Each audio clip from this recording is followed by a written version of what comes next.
Hello friends, எல்லாருக்கும் வணக்கம். இன்றைக்கி நம்மளோட சேனலில் வெறும் 3 பொருளை மட்டுமே வச்சு செய்யக்கூடிய ஒரு சிம்பிளான ஸ்வீட் ரெசிபி தான் பார்க்க போகிறோம். இதை சக்கர்பாரா இல்லை மைதா பிஸ்கட், கலகலா இந்த மாதிரி என்ன பேர் வேணாலும் சொல்லலாம். வாங்க இப்போ எப்படி பண்ணுறதுன்னு பார்க்கலாம். ஒரு மிக்சிங் பவுலில் மெஷர்மெண்ட் கப்புக்கு 2 கப் அளவுக்கு மைதா மாவு போட்டிருக்கேன். மைதா மாவு வேண்டாம்னு நினைக்கிறவங்க இந்த ரெசிபி கோதுமை மாவில் கூட பண்ணலாம். அடுத்ததாக இதில் அதே மெஷர்மெண்ட் கப்புக்கு 1 கப் அளவுக்கு சர்க்கரை எடுத்திருக்கேன். இதை ஒரு மிக்ஸி ஜாரில் போட்டுட்டு நல்லா பவுட்ரு பண்ணி எடுத்துக்கலாம். சர்க்கரையை பவுட்ரு பண்ணியாச்சு. பாருங்கள், இந்த மாதிரி நல்லா ஃபைன் பவுடராக பண்ணிக்கோங்க. இப்போ இதை மைதா மாவோட சேர்த்துக்கலாம்.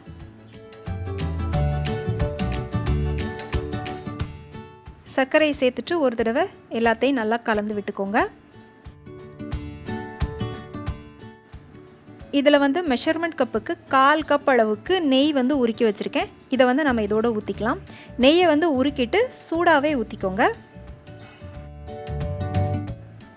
நெய்யை ஊற்றிட்டு முதல்ல ஒரு ஸ்பூனால் நல்லா கலந்து விட்டுக்கோங்க. அதுக்கப்புறமா கையால் பிசைஞ்சிக்கலாம். இதில் நீங்கள் நெய்க்கு பதிலாக வெண்ணெயை உருக்கிட்டு சேர்த்துக்கலாம். இல்லை எண்ணெய் ஊற்றுறதா இருந்தால் எண்ணெயை சூடு பண்ணிவிட்டு ஊற்றிக்கலாம். ஆனால் நெய் சேர்த்திங்க அப்படின்னா அதோட வாசனையும் டேஸ்ட்டும் ரொம்ப நல்லாயிருக்கும்.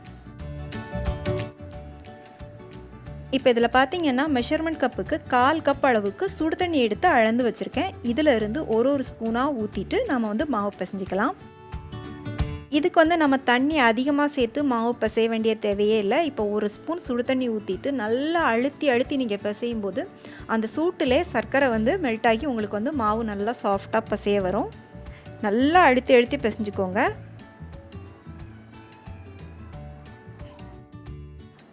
மாவு பிசையும் போது ரொம்ப டைட்டாக இருக்குது அப்படின்னு நீங்கள் இன்னும் கொஞ்சம் தண்ணி சேர்க்கலான்னு சேர்த்துட்டிங்கன்னா மாவு ரொம்ப கொழன்னு ஆயிரும். அதனால் அந்த அளந்து வச்ச 1/4 கப் தண்ணியை கொஞ்சமாக ஊற்றி நல்லா அழுத்தி பிசைஞ்சிக்கோங்க. இப்போ பார்த்திங்கன்னா மாவு பிசைஞ்சாச்சு. மாவோட பதம் நம்ம சப்பாத்தி மாவுக்கு மாவு பிசைகிறத விட கொஞ்சம் டைட்டாக இருக்கணும். இப்போ இது ஒரு 10 நிமிஷம் அப்படியே இருக்கட்டும். இப்போ இந்த மாவு பிசைகிறதுக்காக எடுத்த தண்ணி நான் ஃபுல்லாக ஊற்றலை.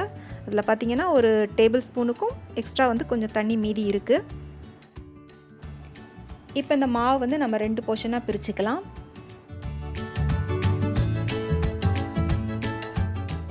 இப்போ அதிலிருந்து ஒரு உருண்டையை எடுத்து முதல்ல கையால் நல்லா ஃப்ளாட் ஆக்கிட்டு அதுக்கப்புறமா நம்ம சப்பாத்தி தேய்க்கிற கட்டையை வச்சுட்டு தேய்ச்சிக்கலாம்.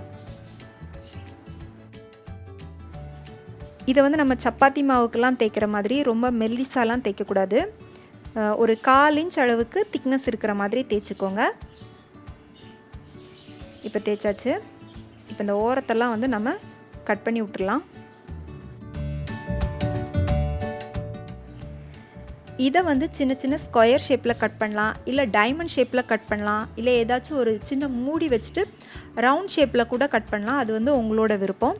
நான் இன்றைக்கி சின்ன ஸ்கொயர் ஷேப்பில் கட் பண்ணி போட போகிறேன். கட் பண்ணுறதுக்கு முன்னால் இந்த மாதிரி ரஃப்பாக லைன் போட்டுட்டு கட் பண்ணோம் அப்படின்னா கட் பண்ணும்போது ரொம்ப ஈஸியாக இருக்கும். நீங்கள் ஏதாவது கத்தி இல்லைனா இந்த மாதிரி பீஸா கட்டரை வச்சு கூட கட் பண்ணிக்கலாம். நான் கொஞ்சம் பெரிய ஸ்கொயராக கட் பண்ணியிருக்கேன். நீங்கள் இதிலிருந்து கொஞ்சம் சின்ன சைஸில் கூட கட் பண்ணிக்கலாம். இந்த ரெசிபி பார்த்திங்கன்னா பிகினர்ஸ் கூட ரொம்ப ஈஸியாக பண்ணலாம். ஏன்னா இது நான் சின்ன வயசில் முதல் முறையாக கற்றுக்கிட்ட ஒரு ஸ்வீட் ரெசிபி. இப்போ கூட நான் நினச்ச உடனே என் வீட்டில் பண்ணுவேன். ஒரு 15 20 நிமிஷம்தான் ஆகும். இப்போ பார்த்திங்கன்னா கட் பண்ணியாச்சு. இந்த மாதிரி ஒரு 1/4 இன்ச் அளவுக்கு திக்னஸ் இருக்கிற மாதிரி பார்த்துக்கோங்க. இப்போ இதை நம்ம எண்ணெயில் போட்டு ஃப்ரை பண்ணி எடுத்துக்கலாம். எண்ணெயை மிதமான சூட்டில் வச்சுட்டு ஃப்ரை பண்ணுங்கள். இதை நம்ம எண்ணெயில் போட்டு ஃப்ரை பண்ணுறப்ப நம்ம போட்ட சைஸில் இருந்து இது டபுள் சைஸ் ஆயிரும். நீங்கள் பார்க்கும்போதே தெரியும். பாருங்கள், கொஞ்சம் பெருசாகி வந்திருக்கு.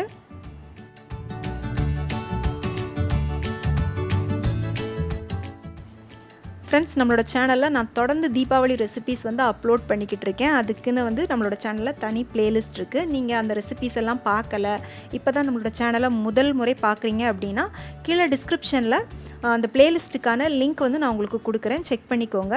இந்த தீபாவளி சமயத்தில் உங்களுக்கு அது ரொம்பவே யூஸ்ஃபுல்லாக இருக்கும்.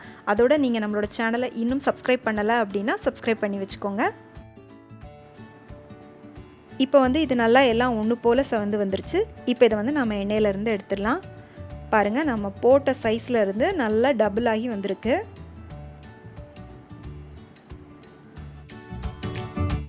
பாருங்கள், வெறும் 3 பொருளை வச்சு நம்மளோட ஸ்வீட்டை வந்து சூப்பராக ரெடி பண்ணியாச்சு. இதை வந்து நீங்கள் ஒரு ஏர்டைட் கண்டெய்னரில் போட்டு வச்சிட்டிங்க அப்படின்னா ஒரு வாரம் வரை நல்லா மொறுமொறுப்போடு அப்படியே இருக்கும். பாருங்கள், நம்ம வந்து 1/4 இன்ச் அளவு திக்னஸில் வந்து கட் பண்ணி போட்டோம். இப்போ இது வந்து நல்லா 1/2 இன்ச் சைஸ் கிட்ட வந்திருக்கு. நல்லா கிறிஸ்பியாகவும் இருக்குது. கண்டிப்பாக இந்த ஸ்வீட் ரெசிபியை உங்கள் வீட்டில் ட்ரை பண்ணி பாருங்கள். எல்லாருக்குமே ரொம்ப பிடிக்கும். பிடிச்சிருந்துச்சு அப்படின்னா மறக்காமல் லைக் பண்ணிவிட்டு உங்கள் ஃப்ரெண்ட்ஸ் அண்ட் ஃபேமிலிக்கு ஷேர் பண்ணுங்கள். மீண்டும் வேறொரு ரெசிபியோடு சந்திக்கிறேன். நன்றி, வணக்கம்.